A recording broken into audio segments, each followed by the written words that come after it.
the chapter control and coordination is nothing but what happens in a reflex action. How does a reflex action takes place? For that, first of all, we should know what is a reflex action.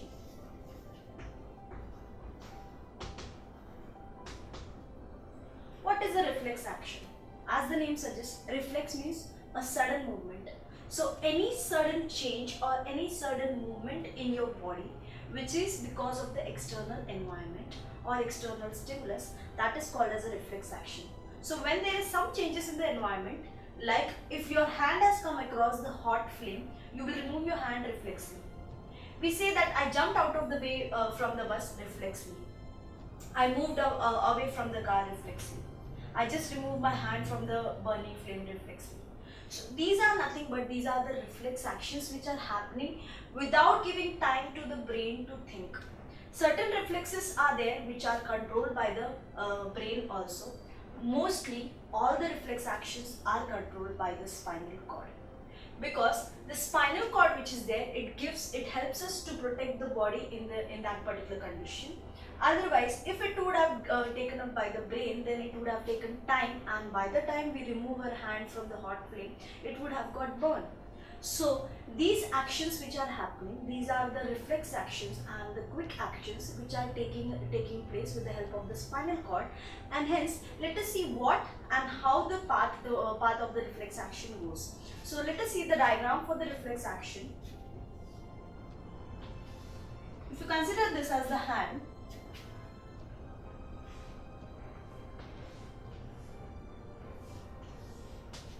and the spinal cord. Inside the spinal cord,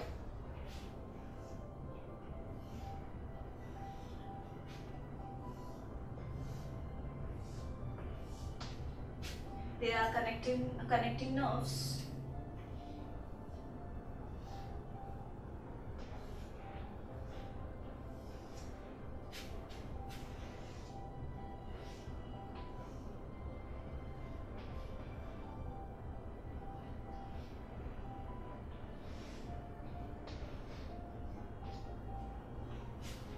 And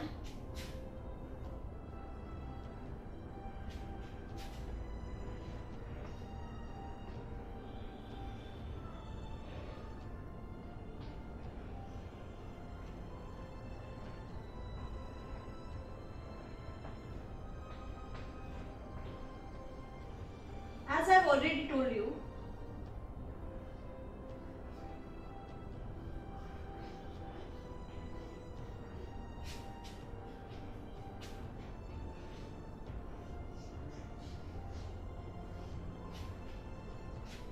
suppose a hot plate or a hot vessel, hot pan containing a cooked food is there, and your hand is touched to it.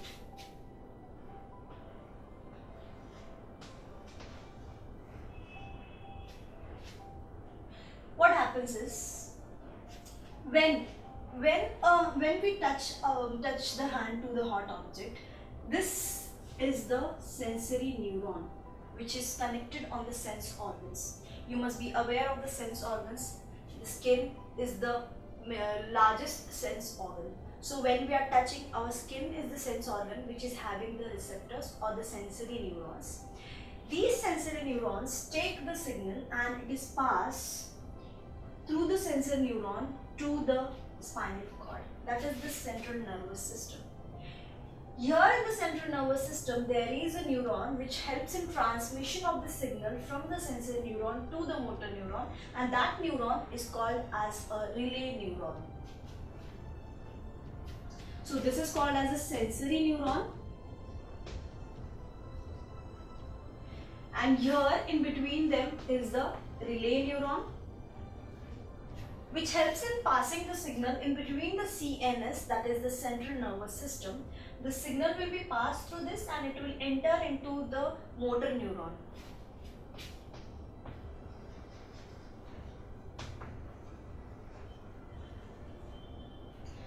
As I told you, the three neurons, the different functions of the three neurons. The sensory neuron will take the signal it will receive the signal. The relay neuron, it will help in passing the signal from the sensor neuron to the motor neuron, and the motor neuron which is connected to the effector organ. Here, when we are moving our hand, the effector organ is nothing but it is the muscles. So when the muscles have to move, then what happens is this motor neuron which is there, which is connected to the muscles. I have shown you the previous diagram where we have seen a muscle cell, and on that, on the muscular tissue, we have seen the end of the neurons connected,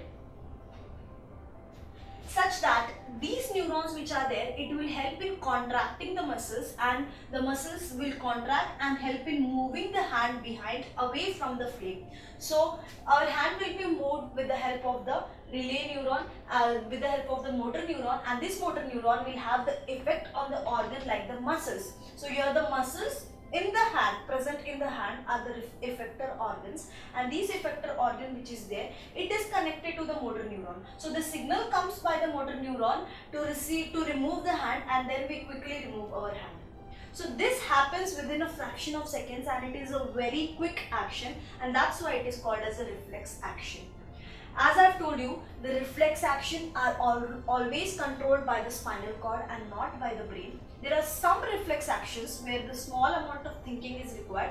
That reactions are called as the cerebral reflexes, which are controlled by the brain.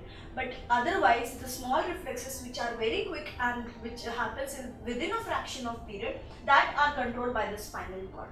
And this role is given to the spinal cord because the spinal cord is closer, and by the time, if it is controlled by the brain, by the time the signal goes to the brain and the effect comes, the reaction comes, the hand or the this would have burned. That's why these reflexes are controlled by the spinal cord, because it has to be taken place in a short period of time.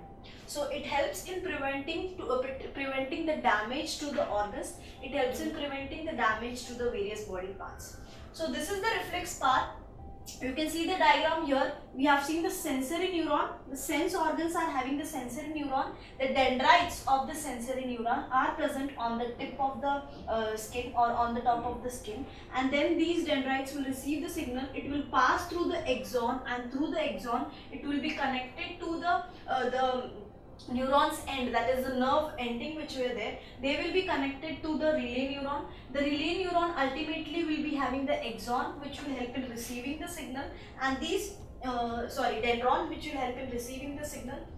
The dendron will receive the signal, it will go to the axon, and again from the nerve ending it will go to the motor neuron. So this way the nerves which are connected, I have already told you, the nerves are connected. The nerve ending of one neuron is connected to the dendrite of other neuron. So there, the cells which are there, they produce the neurotransmitters. Neurotransmitters are produced by the nerve ending, and these nerve ending will produce the neurotransmitters, and it will be transmitted to the next neuron. So the next neuron here is relay neuron. Again it will transmit the same neurotransmitters will be produced here at the end of the relay neuron. It will be transferred to the motor neuron, and from the motor neuron, the neurotransmitters, that is the chemicals which are secreted, they will help in removing the hand, and it will help in acting on the effector organ, which is nothing but the muscles, the smooth muscles which are present here. It will be contracted and your hand will be removed. So this is the basic action which happens in the reflex action. So we have seen how a reflex action takes place with the help of the three neurons, the sensory neuron, relay neuron and motor neuron. And there are two types of organs. There is a sensory organ and there is a effector organ. Sensory organ is also called as the receptor because it is receiving the signal, and the effector which is giving the effect. Here in this case we are seeing that the effector organ is the muscles. There are glands, there are various other organs which are also the effector organs, which are also called as the effector muscles or effector organs, which will show the ultimate effect for the reflex action. We have seen reflex actions. Reflex actions, the sudden movement shown by the body in response to the external stimulus. So these are very quick. But is this the reflex action only part which is done by the brain, Or is there anything else which you can think of? Yes, we do our daily work. We sit on chair, we move a chair. On if we are sitting in a rolling chair, we will of course we will move it. Then we will writing, thinking, walking, doing homework, or so many things which are there which are done by our body. These are not the reflex actions; they are very slow and subtle reactions which are happening. Also, the movement inside, the internal involuntary actions which are happening by your body, which are not under our control, but they are still going on. That is, the process of digestion is still going on in the body, whether you want it or you do it or you don't do it. But there is something which is doing the coordination between the organ and the brain, because of which the digestion process is going on. The respiration, the pumping of the heart, which is done by the cardiac muscles. The cardiac muscles is obviously getting a signal, or is obviously getting some coordination between from the brain to pump the heart, and that's why the brain is called as the central it is called as the most important organ of our body. So when we see the nervous system of a human, there are two types. There is a central nervous system and there is a peripheral nervous system. The central nervous system which is there, it consists of this brain and the spinal cord. The spinal cord, as I have told you, it controls the majority of the reflex actions, and the spinal and the brain which is there, it controls the various other activities like thinking, imagining, the skills which are there, balancing our body, and involuntary actions which are there. The voluntary actions, like intentionally, if I am writing on the board, that is a voluntary action which is done by myself and it is under my control. So these actions which are done, they are also coordinated by the brain. So brain has to send some signal to these muscles to do the movement, and this movement which is there, it is done with the coordination of certain types of nerves. So as I have told you, there is a central nervous system and there is a peripheral nervous system. The central nervous system, it is made up of the brain and the spinal cord, whereas the peripheral nervous system which is there, it is made up of the nerves, different types of nerves. So when you consider the different types of nerves, there are two types of nerves, the cranial nerves and the spinal nerves. So CNS, as I have told you, the central nervous system, it is made up of brain and spinal cord. And the another system, that is the PNS or peripheral nervous system, it is made up of the different types of nerves, that is the cranial nerves and the spinal nerves.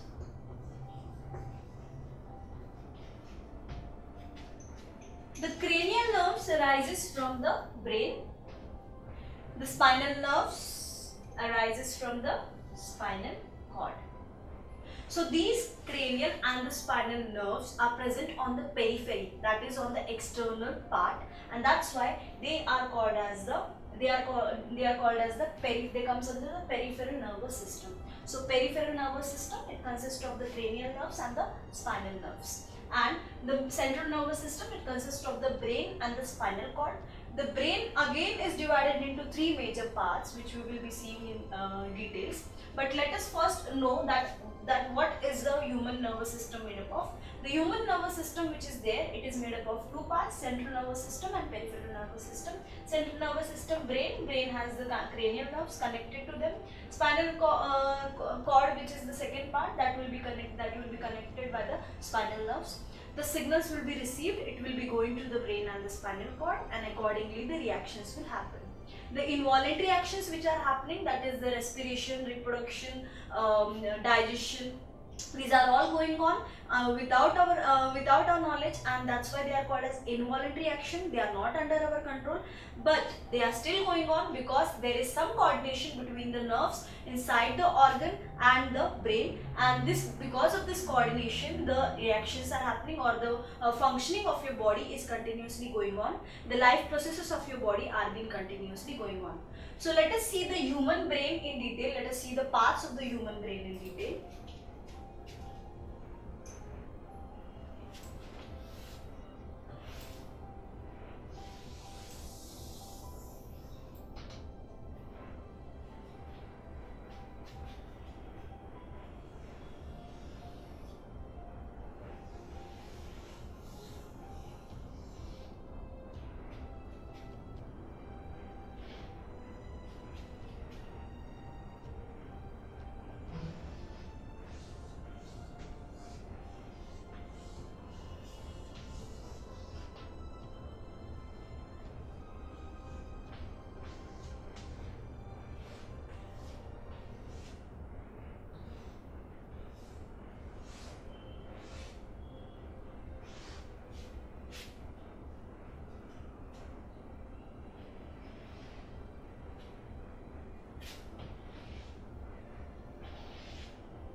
So there are various parts you can see.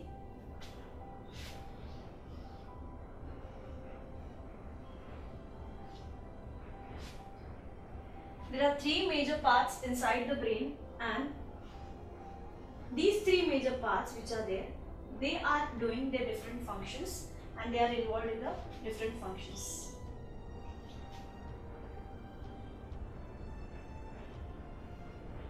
I'll draw it with different color chalk so that you will be easily identifying the parts.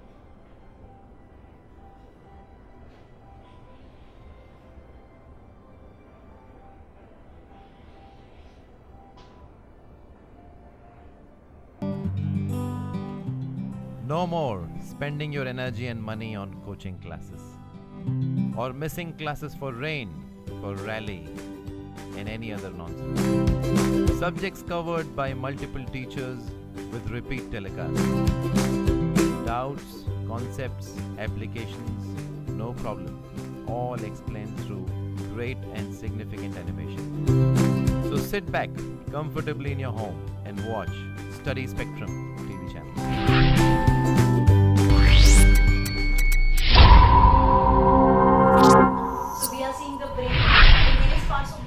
Drawn in front of you. Let us see the various parts in details. This part is called as the cerebrum. The outermost part, which is covering the cerebrum, that is nothing but the cranium. We also call it as the skull. Skull is the bony part which protects the brain. Then below that we have the cerebrum. In between there is the midbrain and the hindbrain, which consists of the pons, medulla, and the lower part which is connected to the spinal cord. Here we can also see that there is a hypothalamus. This is a small organ which controls certain reactions in the body, and there is the pituitary gland. Pituitary gland is also called as the master gland. So here we have pituitary gland, we have hypothalamus, here is the pituitary gland, we have the pons, we have the medulla. This is the spinal cord, connection of the spinal cord, and this is the brain. So here if you see, here it is cerebellum.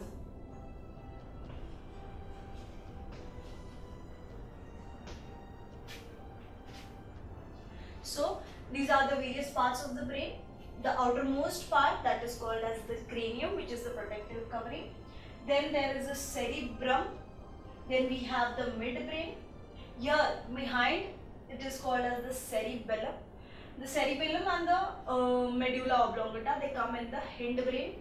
And then the parts of the midbrain, here it is the hypothalamus which is there, pituitary gland which is a part of this medulla oblongata, and here we have the pons, and this is the medulla. So these togetherly with this region which is there, this is called as the forebrain. What it is called, the forebrain. So these are the various parts of the brain which are involved in the different functions. As I have told you, we do the voluntary as well as the involuntary actions. Involuntary actions are the actions which are not under our control and they are going on in the body, and the voluntary actions which are under our control. Like I am speaking to you now, I am writing and drawing the diagram. So these all things which are happening, they are under my control, and there is a coordination between the muscles and the brain, because of which I am doing these things. So the various functions, let us see in detail. The forebrain which is there, it is called as the main thinking center, where we think. The sense organs, like all the sense organs, the skin, the eyes, ears, these are all connected to the brain, and this forebrain which is there, it controls the sensory organs. So the sight, hearing, vision, all the voluntary actions, they are controlled by the forebrain. The sensation of feelings, like certain feelings are very different, that is the feeling hungry, feeling impatience. These are sensations are also controlled by the forebrain. Then, if you consider the midbrain and the hindbrain, they are involved in the involuntary actions. Although they are having in involuntary actions, they are having the different functions. Like if you consider the medulla, it is involved in the involuntary actions like the blood pressure, the salivation, vomiting. These are all controlled by the medulla. And the cerebellum, which is there, it helps in balancing the body. So in certain conditions, when we are riding a bicycle, when we are walking or when we are running, the balance of the body has to be maintained, and this balance of the body is maintained by the cerebellum. So the hindbrain, which is consists of the medulla oblongata and the cerebellum, it is involved in the involuntary actions, like the involuntary actions which are happening in our body. That is the if you consider the heartbeat, which is not under our control, it goes on, it is going on. Certainly we don't need to think and we don't need to control it. It is going on automatically, and these are the involuntary actions which are going on automatically in our body. The blood pressure, salivation, vomiting, these are also the activities which are controlled, which are also come in the involuntary actions. For example, certain reflexes are like, if you see something tasty or someone eating ice cream, then the mouth starts watering. So this is again a thing which is happening, which is not under our control, and this is an involuntary action which is happening. So these are all the reflexes, or these are all the small reflexes which are taking place with the help of the cerebellum, and these are not the these are the involuntary actions. Sorry, the medulla, and these are the involuntary actions. And the cerebellum, which is there, it is involved in the balancing of the body. The balance of the body has to be maintained in the various conditions, while sitting, or while going, or while in the train, or when we are walking or running. These are all the activities where balance of the body has to be maintained, and this balance of the body is maintained by the cerebellum. So we have seen the various parts of the brain. Outer part, cranium. Then there is a cerebrum. Then we have seen the midbrain. In the midbrain we have the hypothalamus. Then we have the pituitary gland. We have the pons, medulla, and the spinal cord. Here we have the cerebellum. The cerebellum and the medulla oblongata consist of the hindbrain. The forebrain consists of the cerebellum and the part which is connected to the cerebellum, that comes into the forebrain. So this is the human brain. So we have seen the structure of the human brain. In that we have seen that there are three parts: cerebral hemisphere, we also call it as cerebrum. Then we have cerebellum and the brainstem, which consists of the pons and medulla oblongata. Now here we will be again seeing the various parts as well as the functions of the various parts. So let us fill this table with the functions as well as the structure. So here it will be the various parts, that will be then the structure, how they are, where they are, and then we will be seeing the functions of those parts. So the first is the cerebral hemispheres.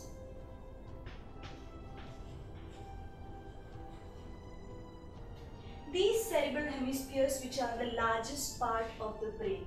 So this we can call it as the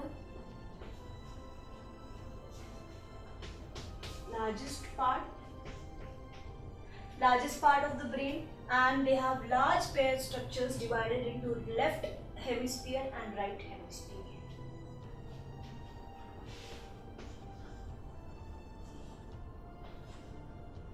Paired structure.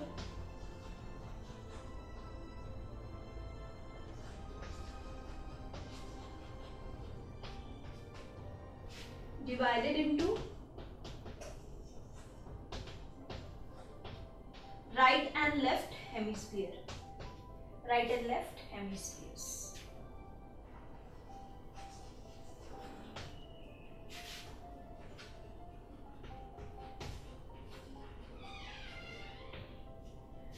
Then let us see the functions of it. It carries all the higher thoughts, processing, and all which is involved with the thinking, learning of the body, with language, memory, and all the voluntary actions which are there. They are carried out with the help of this cerebral hemispheres. So it carries out higher thoughts of processes like which involve the language, learning, memory, and voluntary body movements.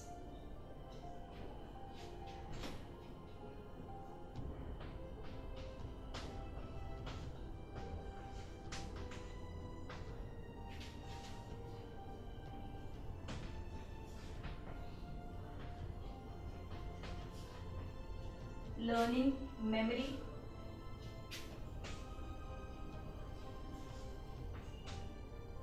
thought. It also carries the voluntary actions. Here, languages,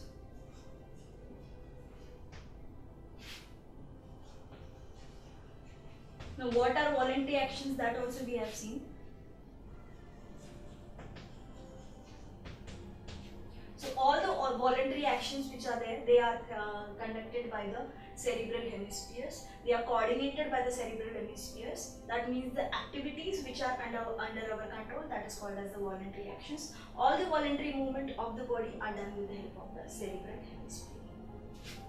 Then the next part that we will be seeing is nothing but it will be the cerebellum.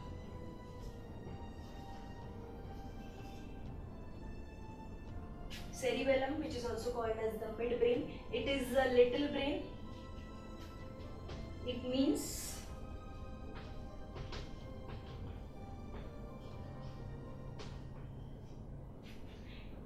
the little brain, which is the smaller in structure, and it is present at the back of the brain.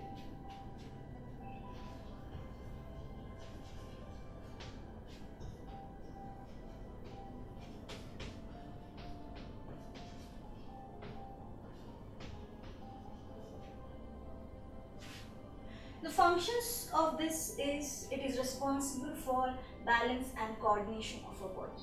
While we are walking, swimming, and various other activities which we are performing, dancing, that time the balance of the body has to be maintained, and this balance is maintained with the help of the cerebellum. So it balances the body.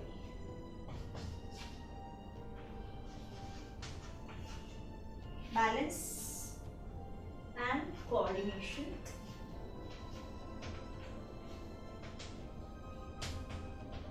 Is controlled by the cerebellum. Then the last part that we will be seeing is nothing but it will be the